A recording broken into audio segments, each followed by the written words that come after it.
Amanda Marsh, Equality, Diversity, Inclusion Team Project Officer. I work for the East of England Ambulance Trust, and just to put that into context, by the nature of the title, we look after the East of England, which includes 6 counties, over 5 million population, with a staff base of about 4,500, plus around about 1,500 employees. So quite a big organisation, and very scattered is probably the best way to describe it, and that comes with its own challenges. So just a bit of context there. Straight into the heart of it all, for me, some of the key learning that came out from the workshop was all around the public sector equality duty, and over the last few months that's really resonated, and it gives you sort of something to hang on to almost. I'm not going to talk through all the bullets, everyone's more than capable of reading through those, that's fine. But it has really helped to focus our work and to focus discussions with others. For me, and it's probably a little bit of a cliche, but it feels like that this should be the mantra that goes through the organisation, that we should keep coming back to this. And I think, being completely honest, as a trust, you know, you kind of felt, well, we did that a couple of years ago, I think, done, rather than this is something that we should be looking at every day with everything that we do. And hopefully to avoid some of those knee-jerk reactions. My manager, Paul, is in the room somewhere. He was over there somewhere. He's probably moved around. Oh, it's at the back. We get a lot of phone calls, emails, you know, this has happened, this member of staff thinks this line manager has done that, what do we do about it? Or I want to put this in place, is that being unreasonable? Is it being too reasonable? And just this last week, some training that we've been doing with our tutors, it started to bring that home and to give them some support that if they can evidence against these 3 areas, it gives us a really good framework to operate within. Taking people with you. I think in the December workshop, I can't remember who said their experiences in the room, and I think it has already been reinforced that there was some great learning in terms of the theory and the context that went on, but actually some of the discussions in the room, which were facilitated, were so powerful. And someone did say something about, you know, it's not just you need to take others on that journey with you.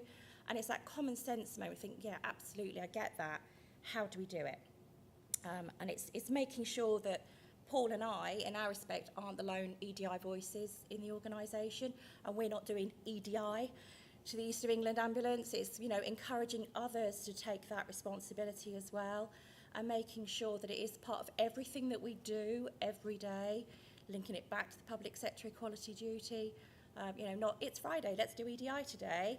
I've done investors in people in previous organisations, and that was the culture there. You know, we're going to be assessed soon, right, let's get those staff charts up, make sure everyone's had their appraisal, everyone running around doing all the tick box exercises, and actually, well, what happens the remaining 2 years?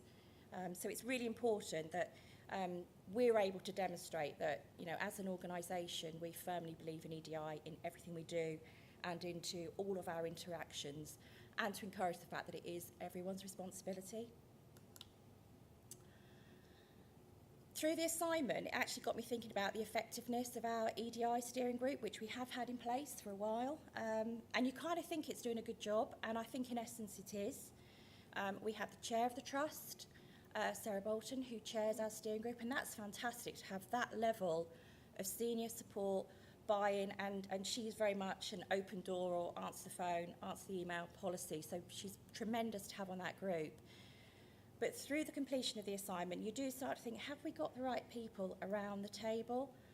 I'm part of the People and Culture Directorate, and actually we're quite heavy People and Culture Directorate. So obviously we've got a lot of HR people, training and development, OD, and to some degree that's a lot of people who are already believing this. What we need more is the operational side as well, to also understand some of the challenges that they're facing. I've had the opportunity to do a ride out with an ambulance crew some time ago now, and that was a real eye-opener on so many levels, and I want to go out again because I think I spent 12 hours with my mouth open going, wow, I had no idea all this went on, this is, you know, but now I need to go back out there on a slightly more informed footing.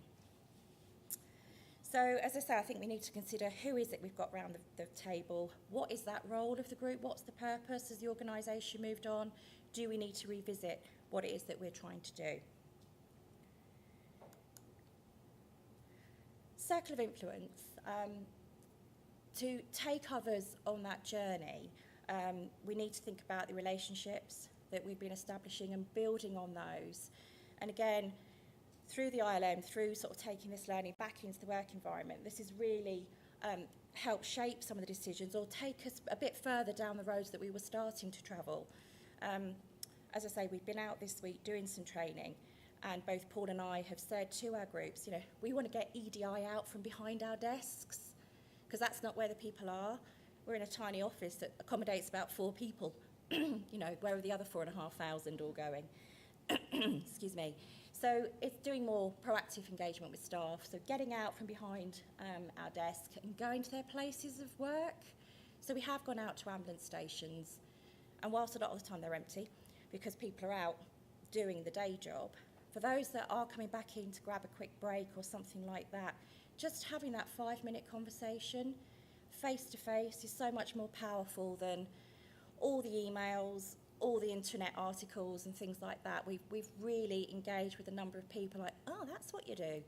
And it's given us an opportunity to promote the equality networks that we've been establishing. We have 4 now at the Trust, with our disability group actually starting on the 19th of March. But again, even just from the conversation sat around the table this morning, which shows your learning is constant, it's thinking, how do we promote those groups in such a way that they are inclusive for everybody? And then you don't get people saying, oh, well, I don't want to be part of this group because now it looks like I'm getting special attention.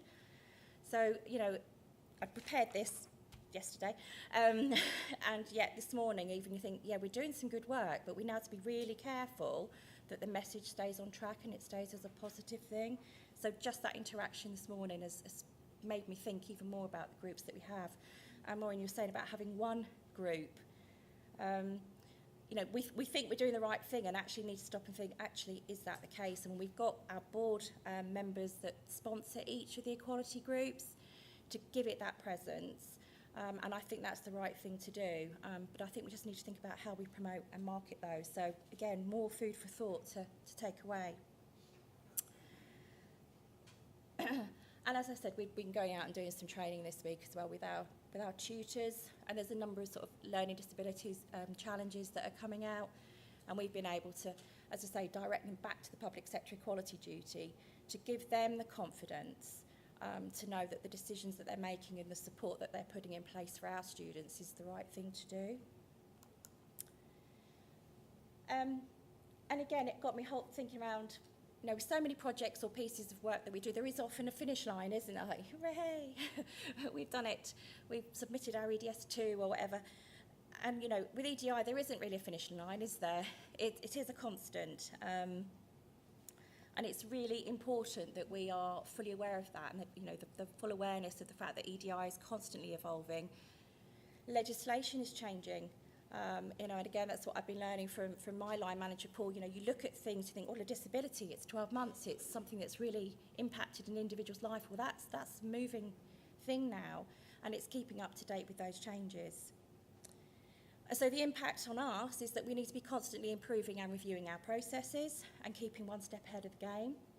And we need to be constantly meeting and changing the complex needs of our service users. You know, we all know about population demographics.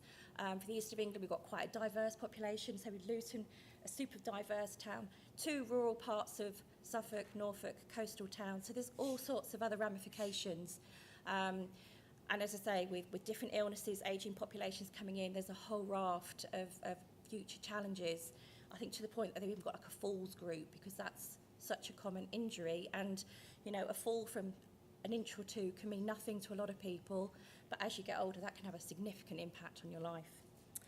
So it is being in that position to meet the changing needs, which all ties back in with the equality and diversity agenda. And ultimately, it's about being as well the representative employer of choice. And that's such an easy thing to say, but such a really difficult thing to do. You know, hand on heart, we aren't representative. We are representative pockets of the East of England, and it's how do we overcome those challenges? What do we need to do? So, I mean, I'd love to sit and chat with Maureen all afternoon to find out how, you know, what can we do to improve how we get people through the door? What tricks are we missing? So it is just that constant review, and making sure that EDI is part of everything that we do. So as I say, that we do become that employer of choice and able to respond to the needs of the organisation, and as I say, the complexities of our service users. So I think that's about it, and I've realised I've galloped through that presentation. Yeah, thank you. But as I say, I think that learning is constant, so thank you.